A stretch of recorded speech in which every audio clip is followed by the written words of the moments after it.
Now, many communities in the southern part of the Volta region have been flooded due to the spillage of the Akosombo and Kpong dams. There are fears of more communities being affected if the spillage continues. In a statement, the VRA said the decision to spill is as a result of consistent rise in the Volta Lake due to heavy rains. I'd like to bring you some more details on exactly how these communities are being affected. But first, here's a recap of the general flooding situation in parts of the Volta region from recent downpours. Some of the communities affected are Nogopo, Sonuto, Babanawo Kope, Peja Kope, Ativuta, among others, which has been blocked and completely cut off from the main Akosombo township. A head teacher in one of the schools, Mr. Shan Boko, said his entire building has been submerged in the water, making him to lodge in a guest house with his family. This is where we live with my family, my wife, my mother, my children. It was May 23rd. Before we woke up, we realized that we are surrounded by water. After 2 days, it was west. So we decided to wait and see if things will be better. But all along, from that May till today, this is the situation in which we are. So early June, I have to move my family to a lodge, which is at the roadside. Mr. Shine Boko said that life has been very hard since the flood started and wants government to, as a matter of urgency, do something about the situation. We are crying for philanthropists, people who can help us. Yeah, people who can come to our aid. You know, there are people around here, they don't have any other place to lodge. So they are still in the water. And they are sleeping in the water, they are cooking in the water, they are doing everything in the water. Look at the waters, they are all contaminated. You see here, we don't have pipe water. They've closed up for us over 3 months ago. To be sincere, you cry for me when I tell you that when you go to other places, we have human feces, you can see it on the top of the water. In fact, we are dying slowly. So we are pleading, politicians, philanthropists, and we heard of somebody called Ibrahim Mahama. He has been doing it for people. So today we are crying, we are pleading. He should come to our aid so that he can help us out. When they dredge that wetland over there called Trophy and the others in the room, we think the water can find its channel to that place so that we'll be at ease. We are all Ghanaians, we are begging. The secretary to the Some Traditional Authority, Charles Nifson Agbagedi, said the traditional authorities set up a committee who identified some of the causes of the floods and came out with the reports that was submitted to the authorities, but yet to see some kind of sign of commitment. A few months ago, we noticed that many of our areas have become flooded.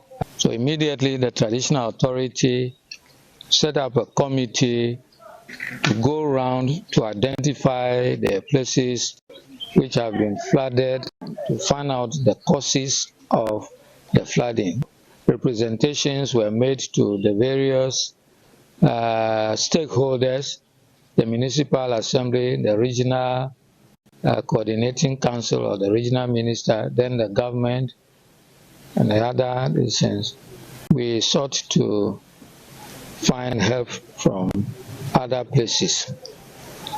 Our elders say that you cannot hide your hydro cell to the bathing tub.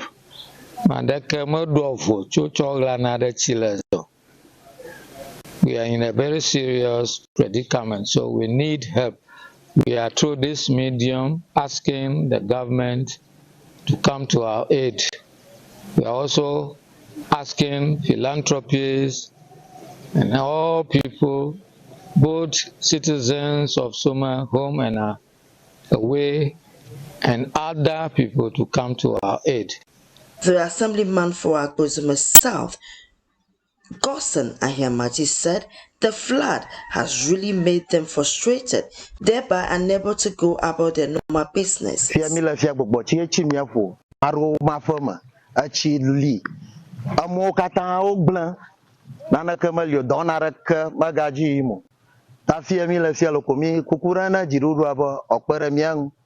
Some of the residents have also been speaking with JoyNews.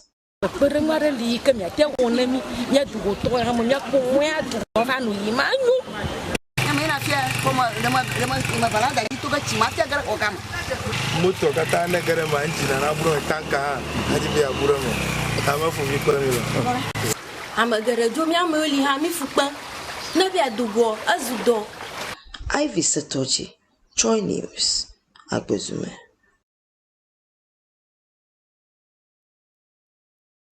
Let's now speak to MP for Ketu South, Ablaji Fagomashi. She's concerned about the plight of the constituents and some of the communities Ivy Setoji just highlighted fall within her constituency. Thank you so much for joining us this morning, ma'am. So it appears that there is more than one cause of this flooding we're seeing in the towns within your constituency. First, there's the issue of heavy rains, which have been falling consistently. Then there is the issue of the sea going beyond its boundaries. Then there's a spillage of the Akosombo and Kpong dams, which is, making the situation worse. Just tell me what your assessment of the flooding situation is, and this morning, what the current situation is as well. Thank you very much, Madam. And let me thank JoyNews for the work that you do on behalf of the people of Ghana, and especially the ones in Ketu South. I'm not one to be lost for words, but I'm struggling to recompose my thoughts right now. I managed to come by one of the lagoons so that you could see, but unfortunately the network is so bad I can't join you on Zoom so you can see what the reality is. I have 3 traditional areas in Ketu South, and each of them has flooding. So the levels to which this disaster has reached now is not one that I've ever heard of or seen in my almost 60 years on this earth. And when I speak to the old people, nobody has seen this kind of thing before. I, however, recall that in 2021, the year of my inauguration into Parliament, I did indicate when the tidal waves came that it was important for the state to invest some money in for a temporary shelter, so that when this disaster happens, we will have a place where we can keep the people so they can have a decent living, somewhere they can sleep and wake up and go to the washroom and do the regular things that all of us are able to do. Unfortunately, we're in 2023, and I have not seen either the minister, the president, his vice president, or any of the ministers who this affects directly. The Volta Regional Minister, Minister for Works and Housing, and Minister for Finance. You see, we've been left alone. Even NADMO, set up by the state, to address disaster, national disaster. They have just been writing names from one household to the other, compiling names for 2 years. There's nothing that I have not done. There's no door I have not knocked on. But this situation that we have right now is not one that an individual, a member of parliament who has a common fund that is trickling in, can do. This is an issue for the state. His Excellency the President should remember that in the Constitution it says we the people, and the people of this part of the country, we are part of that collective, we the people. You have mentioned it rightly. You've done a good job of playing Ivy, and Ivy, thank you very much. What Ivy did, you've played it. You mentioned that is the sea. the rain, the flooding, and then the spillage from Amro to Kata and to my constituency, Katu South. I mean, how much more should we be beaten before anybody responds to us? How much more? Should it be a blast of some thing that you use in finding gold before we get the response that we deserve? His Excellency the Vice President was here a couple of weeks ago campaigning. He did not even come near where the flooding is. How is any individual? Phil, I hear my people telling me, Mama, go and ask some NGO, go and ask some philanthropists. I know one philanthropist, John Dramani Mahama. Once again, yesterday he brought me some food. But is that all we need? We need the lagoon dredged. I'm so sorry to interject. We need the going continue. The phase 2 of the sea defense to be continued. That was my next question to you, because I know that there is a project to put up a sea defense that has stalled. And I remember this is not the first time you're complaining about this. There was a viral video of you demanding what you're demanding now. But it appears that, like you are saying, every door you have knocked on hasn't opened to you yet. So in the interim, what's the kind of relief you're looking for your people? Again, you say that NADMO hasn't been there to do any proper relief program or exercise. So between now and when the rain stops or when the spillage ends and the water begins to recede, how are the people of Ketu South going to manage? How I wish I have a simple answer to give you. I do not know how we are going to manage. I do not know. Beyond comforting them as a mother should, as a member of parliament should, I don't know what else to do. I've been cracking my brains. I've read every document available to me. And my hope is in something that I chanced upon that's been done by World Bank. It's called the WACA, West African, what? The sea has slipped my mind area, coastal area, West African coastal area.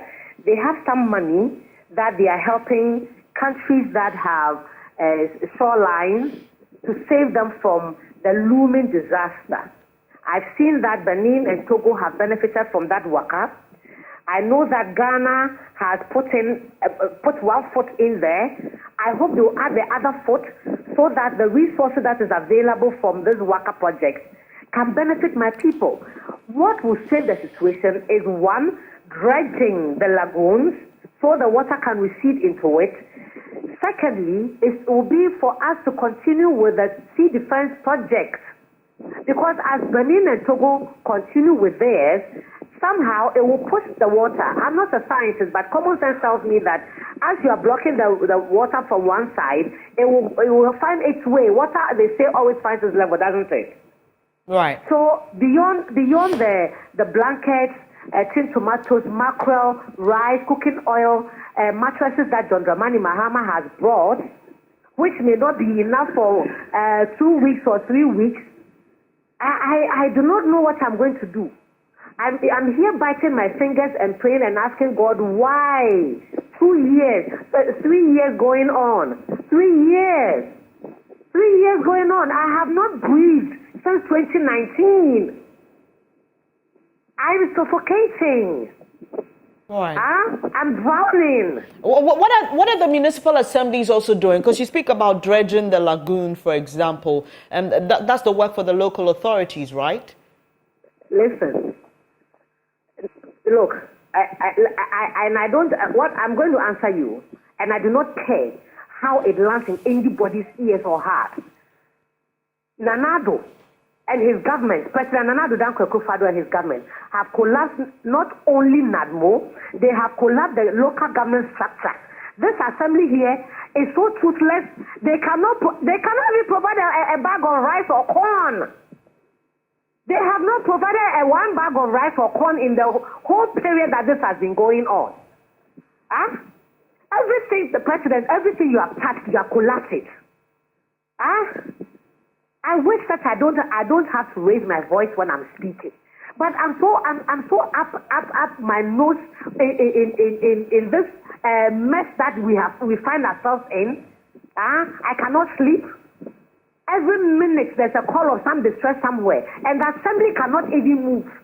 I wonder if they have any vehicle they can even sit in to go around to go and see what is happening in the communities.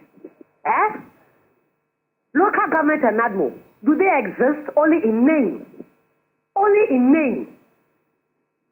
Madam, I just told you how, almost 60 years, I've seen NADMO.